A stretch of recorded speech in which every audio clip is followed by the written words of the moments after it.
Hello students, पिछले video lecture में आपने विस्पंद के बारे में पढ़ा और विस्पंद पर आधारित क्वेश्चन से अपन डिस्कशन किए। अब बच्चों अपन लेते हैं ऑर्गन पाइप्स क्या होते हैं और बंद ऑर्गन पाइप और खुले ऑर्गन पाइप में अपन कंपन की विधाएं पढ़ेंगे, मेथड्स ऑफ वाइब्रेशन पढ़ेंगे। तो सबसे पहले बच्चों अपन ये देखते हैं कि ऑर्गन पाइप क्या होता है। ऑर्गन पाइप वे पाइप जिनमें वायु भरी हो। क्या बच्चों? वे पाइप जिनमें वायु भरी हो तथा जिनकी त्रिज्या उनके लंबाई की तुलना में नगण्य हो। जिनकी त्रिज्या या व्यास उनकी लंबाई की तुलना में नगण्य हो, ऐसे पाइप्स को बच्चों क्या कहेंगे? अपन ऑर्गन पाइप्स कहेंगे। तो कैसे डिफाइन करेंगे? वे पाइप जिनमें वायु भरी हो, वे पाइप जिनमें वायु भरी हो तथा जिनका व्यास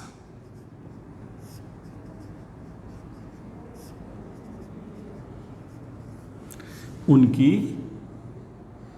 लंबाई की तुलना में नगण्य हो।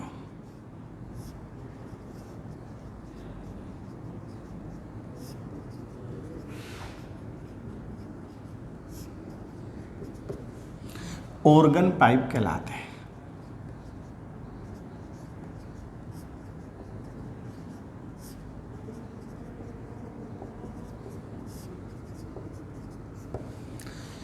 वे पाइप जिनमें वायु भरी हो तथा जिनका व्यास उनकी लंबाई की तुलना में नगण्य हो, ऑर्गन पाइप कहलाते हैं।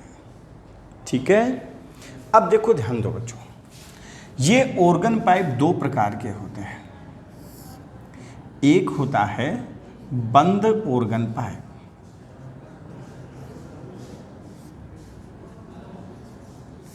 क्लोज्ड ऑर्गन पाइप, और दूसरा है बच्चों वो है खुला ऑर्गन पाइप।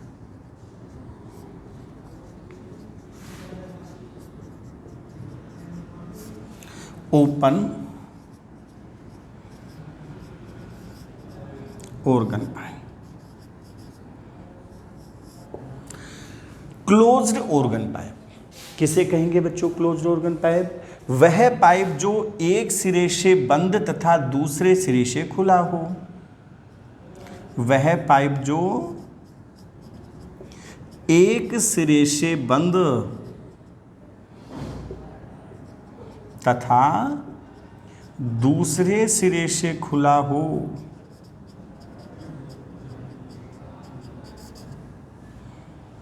बंद ऑर्गन पाइप कहलाता है।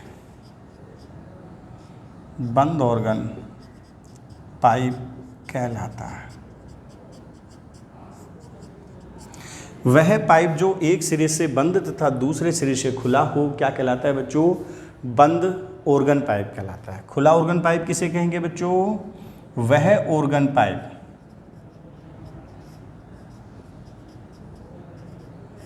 जो दोनों सिरों से खुला हो।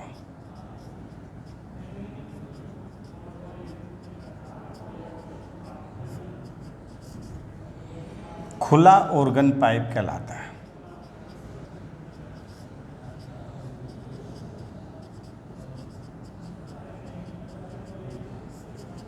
ठीक है। तो ये हुए बच्चों बंद ऑर्गन पाइप और खुले ऑर्गन पाइप। अब अपन देखते हैं बंद ऑर्गन पाइप में कंपन की विधाएं। बंद ऑर्गन पाइप में कंपन की विधाएं। Methods of vibration in closed organ pipe. अब बच्चों ये किस टाइप से अपन को अप्रगामी तरंग बनानी है, इसका थोड़ा सा आपको रूल ध्यान होना चाहिए।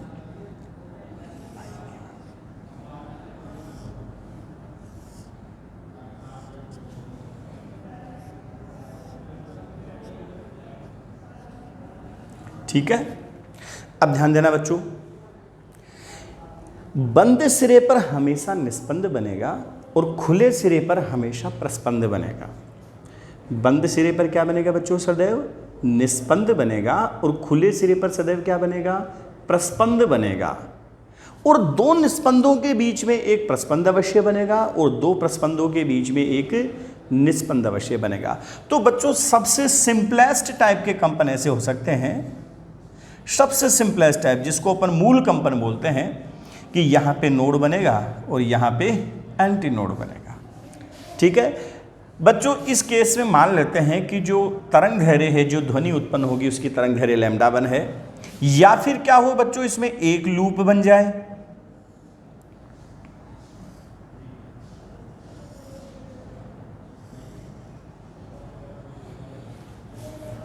और या फिर क्या हो इसमें दो लूप बन जाए।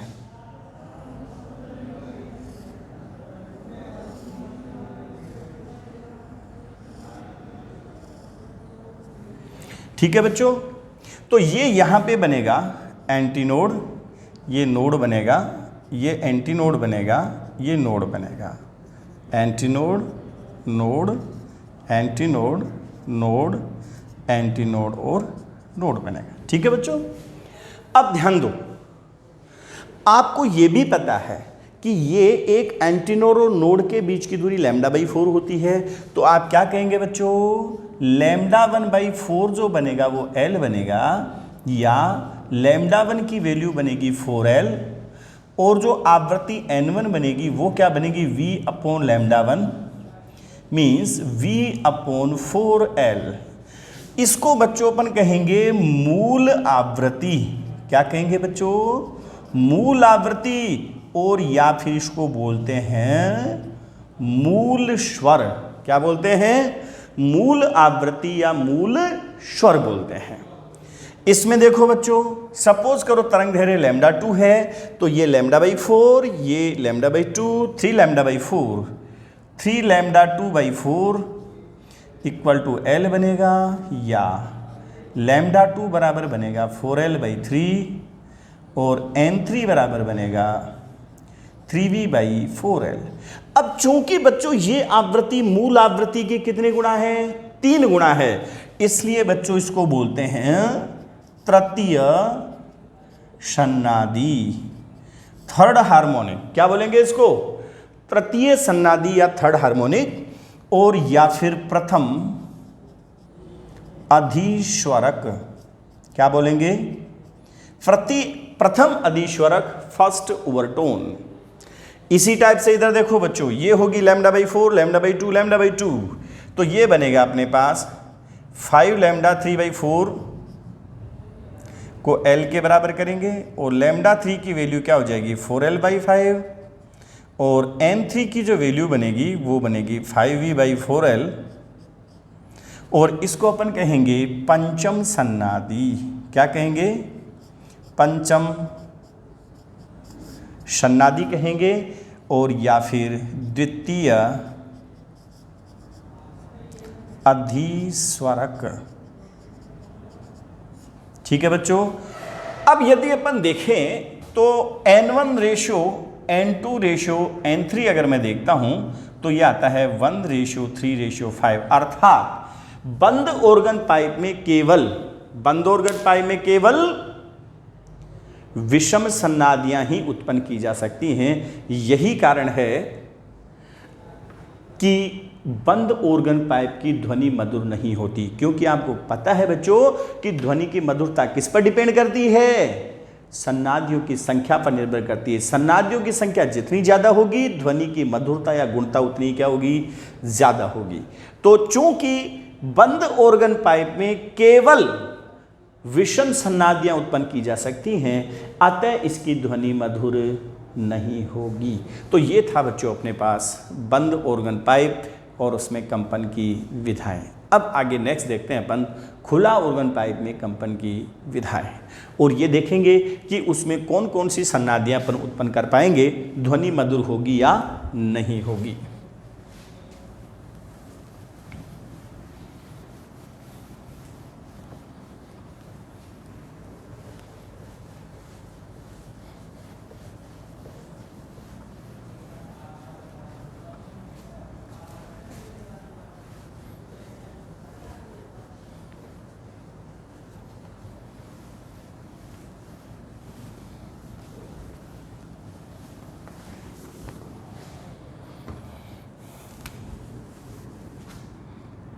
अब बच्चों अपन देखते हैं खुले ऑर्गन पाइप में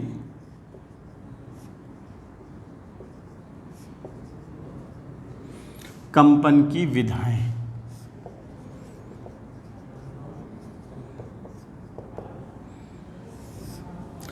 खुले ऑर्गन पाइप में कंपन की विधाएं।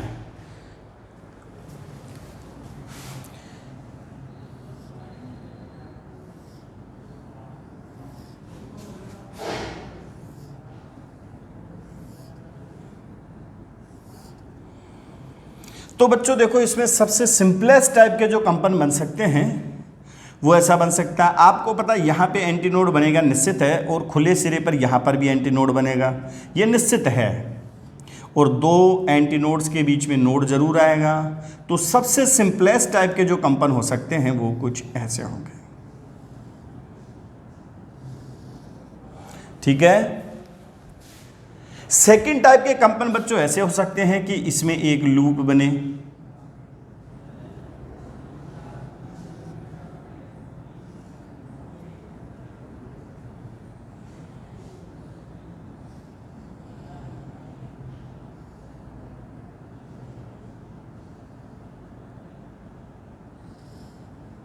ठीक है। ये एंटीनोड है, ये नोड है, ये एंटीनोड, ये नोड, ये एंटीनोड, और ये लंबाई जो है बच्चों L है। सपोज करो इस स्थिति में तरंग दैर्घ्य λ1 है, इस स्थिति में तरंग दैर्घ्य क्या है, λ2 है। और या फिर थर्ड टाइप के कैसे वाइब्रेशन हो सकते हैं कि इसमें दो लूप बन जाएं।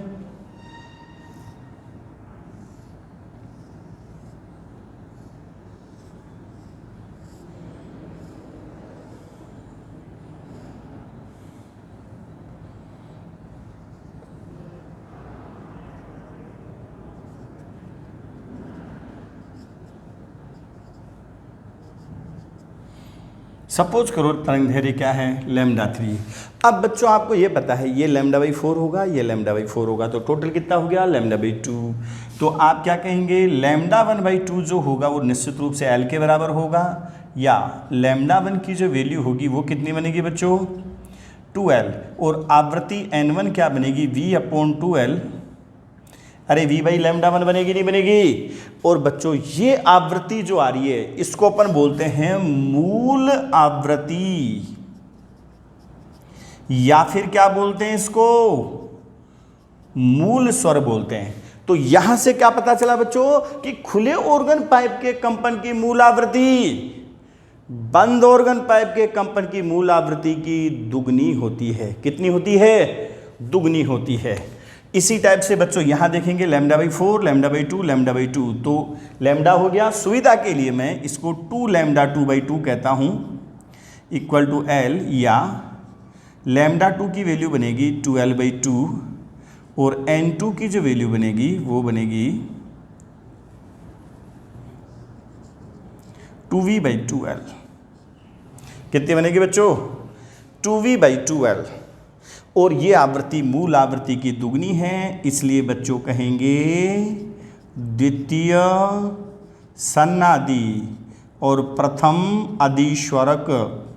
तो बच्चों अधिस्वरक तो जैसे मूल स्वर प्रथम द्वितीय तृतीय ऐसे चलेंगे, ठीक है, ये हमेशा क्रम से चलेंगे। जबकि सन्नादि कैसे चलेगी, जो मूल आवृत्ति की जितना गुणी है उसको उतनी ही सन्नादि कहेंगे। प्रथम अधिस्वरक, इसमें क्या होगा λ/4, λ/2, λ/2, λ/4, और ये बनेगा 3λ3/2, 3λ3/2 इक्वल टू L बनेगा, या λ3 की वैल्यू हो जाएगी 2L/3 और N3 की वैल्यू हो जाएगी 3V/2L।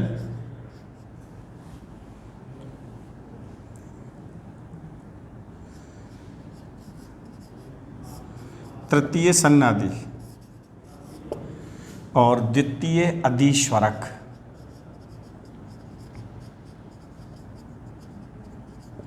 आपको पता है N1:N2:N3 इक्वल टू 1:2:3। अर्थात खुले ऑर्गन पाइप में सभी सन्नादियां उत्पन्न की जा सकती हैं यही कारण है खुले ऑर्गन पाइप में सभी सन्नादियाँ उत्पन्न की जा सकती हैं। यही कारण है कि इसके द्वारा उत्पन्न ध्वनि क्या होगी, मधुर होगी। ठीक है बच्चों, इस पर आधारित न्यूमेरिकल्स और जो अनुनाद नली है रेजोनेंस ट्यूब वो अपन नेक्स्ट वीडियो लेक्चर में पढ़ें।